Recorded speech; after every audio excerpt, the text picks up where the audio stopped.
Danny Flexen here for Seconds Out. Delighted to be joined once again for DiBella's Digest with the man himself, Lou DiBella. I believe this is our 40th. We've turned 40, just like Frank Warren's 40 years in the business this week. We're a few days younger because we turned later. It's pretty crazy that it's our 40th week and the United States had more deaths yesterday from COVID than in any time during this 40 weeks. So it's sort of pretty crazy. Things are getting really strange here. I'm working 16-hour days trying to get fighters activity and schedule stuff, and more things are being canceled than scheduled. Fighters are incredibly frustrated and whatever, but we don't control a pandemic and I don't control the laws. So it's a bit of a rough time. I have to tell you, I had a lot of fun Saturday night watching that exhibition and that Tyson Jones show. Actually, I found very entertaining. I know that's probably strange, but I thoroughly enjoyed the 4 hours of television. Did you watch it? I didn't, no. I mean, I've seen clips of it since, but that's exactly what I was planning to talk to you about today. So I'm glad you introduced it early on in our chat. What did you enjoy so much about it? I just thought the production was brilliant in terms of like how well produced it was. I thought that they wove in the musical performances really well.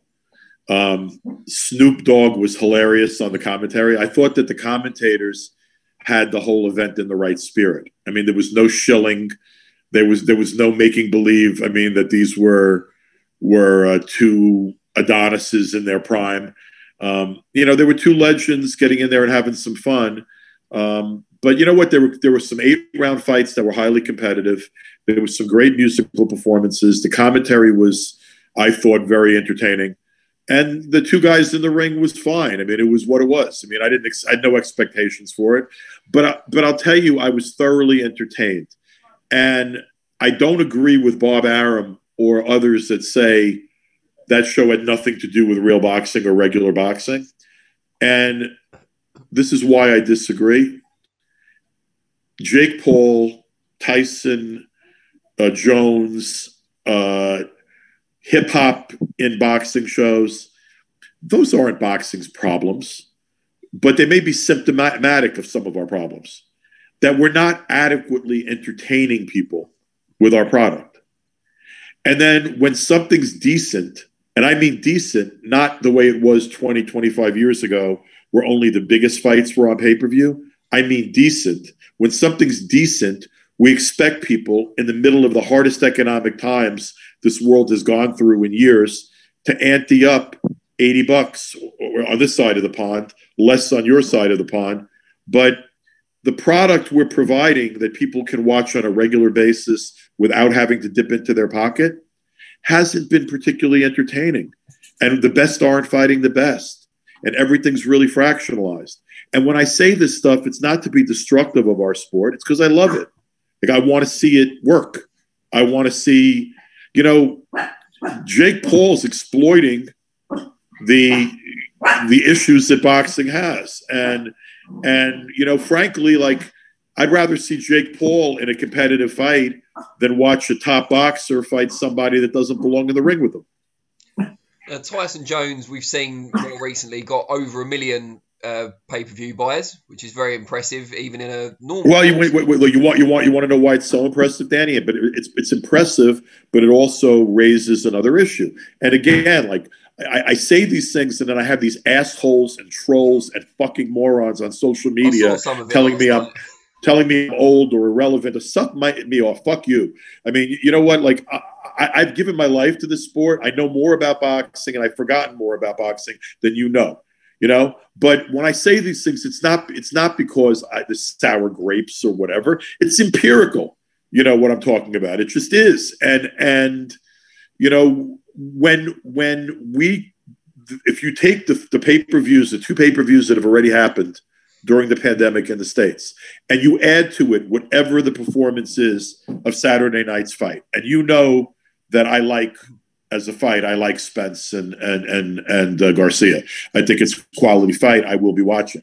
Okay, but you could add all the performance of all three of our legit quote unquote pay-per-views together, and then double it and not match what was just done with the Tyson Jones show.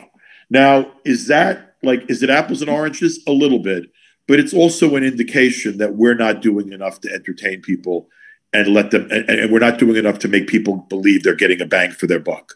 If you're gonna, and I think we got to do a better job as an industry, and the product that's accessible to the most people, the product that's on any form of sort of free TV or cable TV where people aren't dipping in to their pocket on a pay-per-view basis, that product's got to be better. There's got to be more competitiveness, and there have to be more fights that involve, the best fighting the best. And when I say the best fighting the best, I'm not talking about the mega fights. I'm just talking about in particular divisions. Regular product where the best fighting the best. And that product, our general quality of boxing, should be available on all levels. You shouldn't have to go into your pocket for a big nut to get a competitive fight. And maybe the playing field's got to be evened out more. I keep bitching and moaning, and I probably sound like a broken record, and I'm turning a lot of people up, but I don't really give a fuck. When you have these avenues and exclusive contracts, more money's been spent in the last 5 years and in the last 3 years than ever before, probably in boxing and domestically in the United States.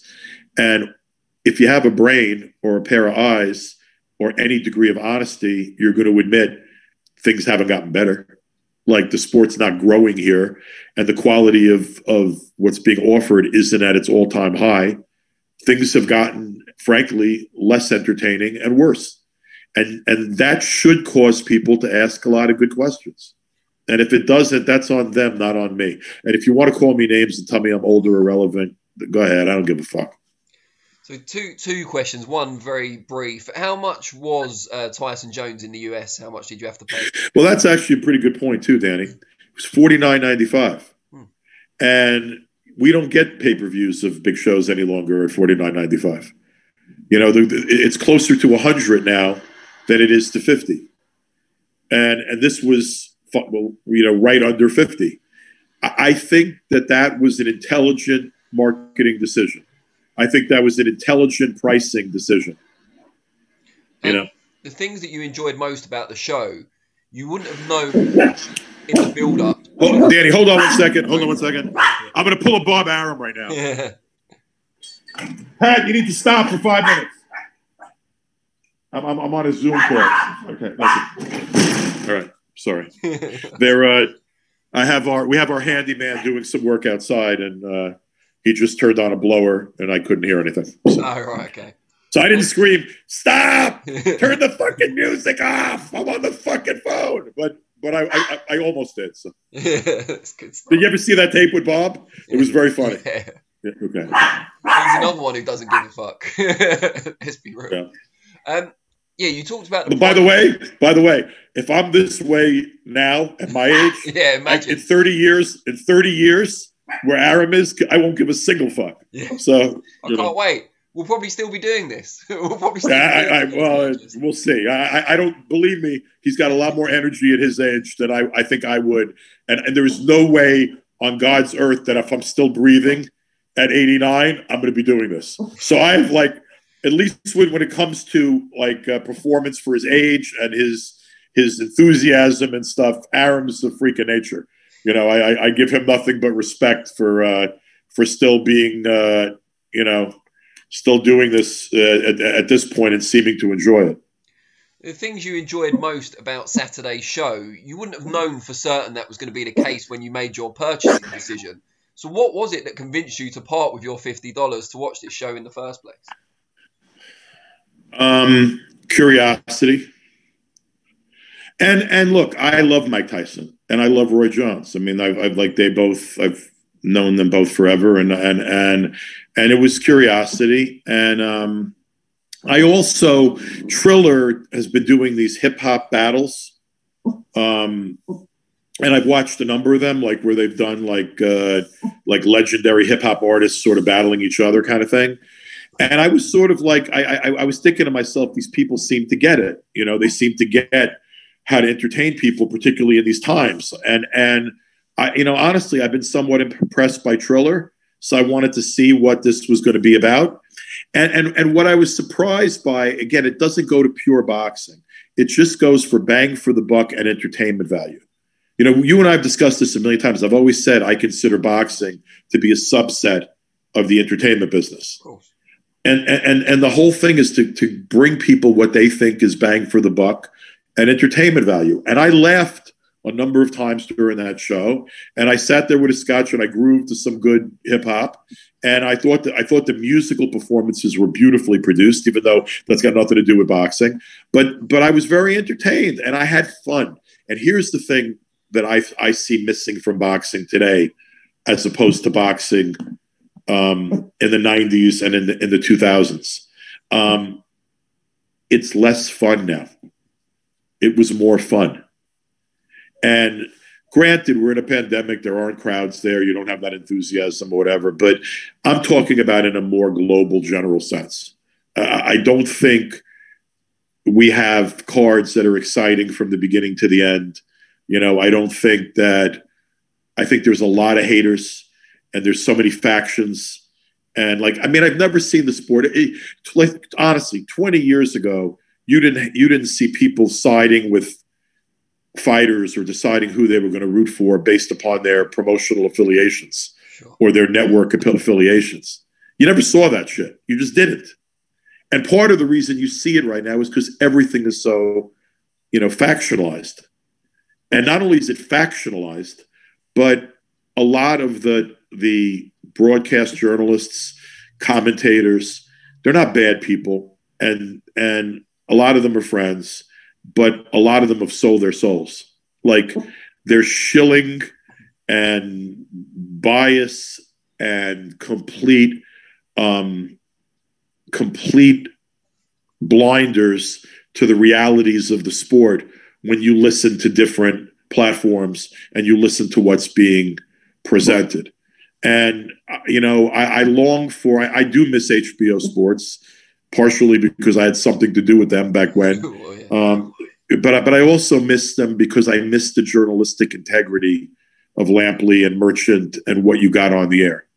And the stuff I'm talking about, you don't only see it in the States too. You watch the Sky telecast and you see the same thing. And I just think it's between the bad judging and the bad commentating and the biased sports writing and the three separate avenues in the United States and the factionalization all over the world, the lack of quality product on a regular basis where people don't have to dip in their pockets. We just got a lot of issues and we don't ever seem to resolve them or fix them. And then, I'm not going to shut up because I don't really give a fuck what people think of me. But the idea that I'm being told to shut up when a lot of what I'm saying should be self-evident to anybody that loves the sport, it's a little troubling to me, because it doesn't make me think that things are likely to get much better. I do think that our sport will see a rise to some degree, like everything else, in the next 6 months, God willing, when we start getting out of this situation. I think you'll see a general better quality of fights. But I don't think you're going to see the economic difficulties that boxing entities are now experiencing. I don't think you're going to see that change very much.